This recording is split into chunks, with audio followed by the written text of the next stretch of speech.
Live from South Florida, the Brian Mudd Show starts right now. News Radio 610, WIOD.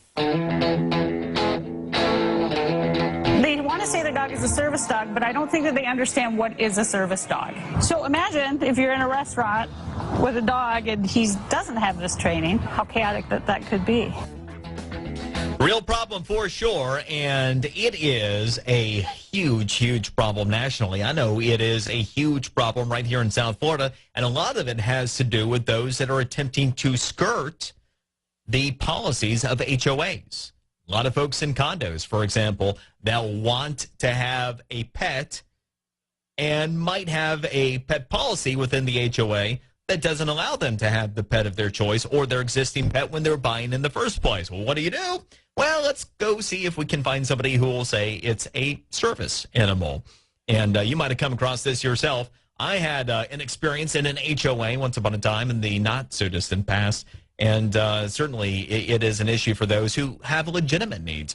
And one of the good folks out there that does great work, Shannon Walker, with Northwest Battle Buddies, an organization connecting veterans that suffer from PTSD with free service dogs. And Shannon, if you can share a little bit of your experience with the issues that can come into play with those that are trying to game the system when it comes to service dogs versus those in legitimate need.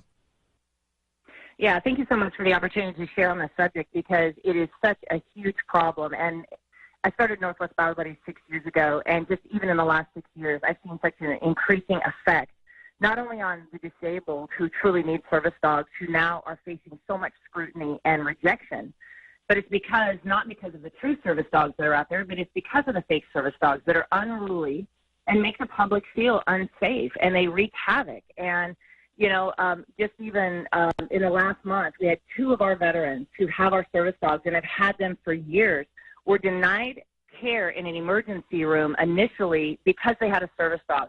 One of our veterans in the middle of the night was having chest pains and thought he was having a heart attack. And his chocolate lab, he was denied access because of his chocolate lab. And they actually wanted to put this chocolate lab in a closet so he could go in. Now, understand that this chocolate lab has traveled all over the world with him. This dog is perfect at his side, serving him with the tasks of his disability that he was trained to do. And not to mention, not only was the veteran stressed, but not only now afraid and now worried about his dog. And a lot of our veterans are alone because of the symptoms of PTSD. They maybe have lost their family, and now they are alone, and they don't have the support for somebody to hold that leash while they are being denied access.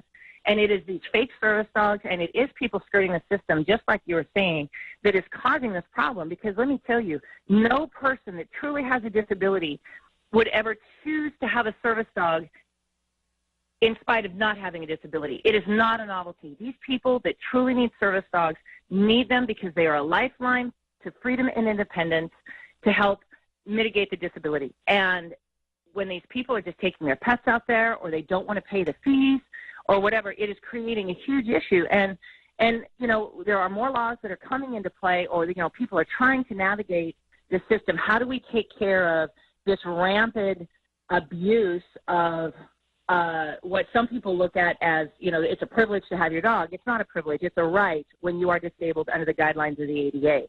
But because they're seeing it as a privilege and they just prefer to have their pet with them, they don't realize or care about the rejection and what our disabled are facing because of what they're doing out in society and the problem that they are causing.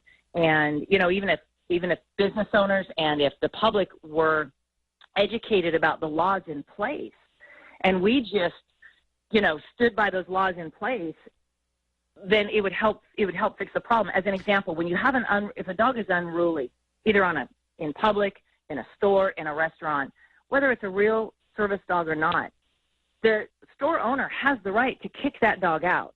But because they're afraid of being sued and they're unclear on the law, they won't even kick out the unruly one. So therefore, it's true. Yep. Accept all or accept none. And it's a huge problem. Anybody that has a service dog, they would choose to not have that dog, and they're already being looked at differently. And the last thing they need is to be, fear that that when they truly need something or they just want to live their life, that they're going to be rejected and denied access, and stops their life. The rejection they feel, the frustration just adds to the disability, and it's a huge problem. It's a huge problem. We're speaking with Shannon Walker, the founder of Northwest Battle Buddies. Again, an organization, great organization, connecting veterans with PTSD with free service dogs, talking about the problem with people that are gaming the system when it comes to service dogs and how they're making the situation much worse for those in legitimate need. Shannon, the question then becomes, and I'm sure you have as much experience in this topic as just about anybody, what do we do? I mean, ultimately, it sounds like, outside of ourselves being honest and decent people, there aren't many good answers. Is this a need for a legislative fix at this point?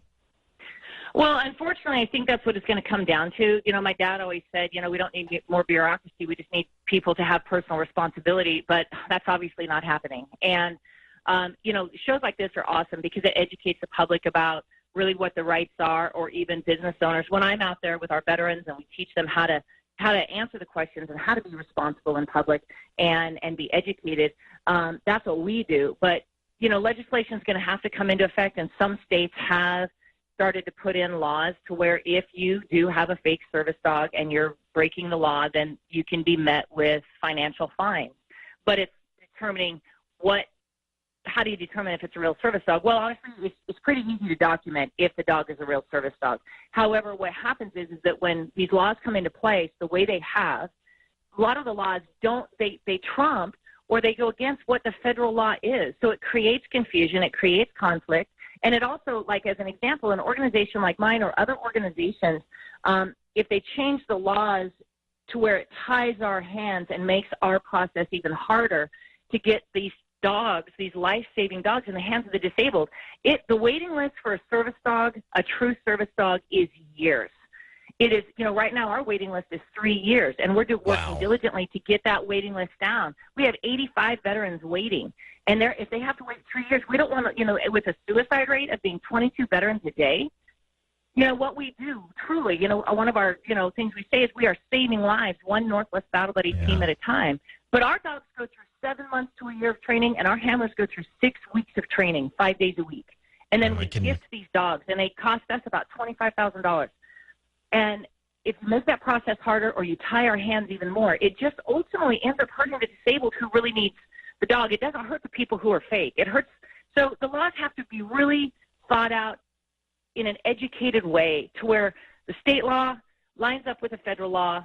You're not tromping on the rights of the disabled, but yet you're calling into accountability to those that are frauds. And it is not easy waters to navigate, but education is the best. These kind of shows are great because it brings awareness to what's really happening. But I will tell you, just the other day we were in a store, and somebody's walking with a 30-pound dog on their shoulders, and they're claiming it's their service dog. Right. And it takes everything inside me not to go up and confront that person. But I had a bunch of service dogs with me, and I had Northwest Battle Buddies on my back. So I wanted to go, because you know what I mean? Because that's, Hear the passion and appreciate what you're doing, and also the education as well, because people need to hear the impact of gaming the system. I think some people think, who's it hurting? Well, you very, very clearly depicted who gets hurt by that type of activity. So absolutely appreciated. Keep fighting the good fight, and thank you for the work you're doing on behalf of our veterans. Shannon Walker from Northwest Battle Buddies, the website northwestbattlebuddies.org.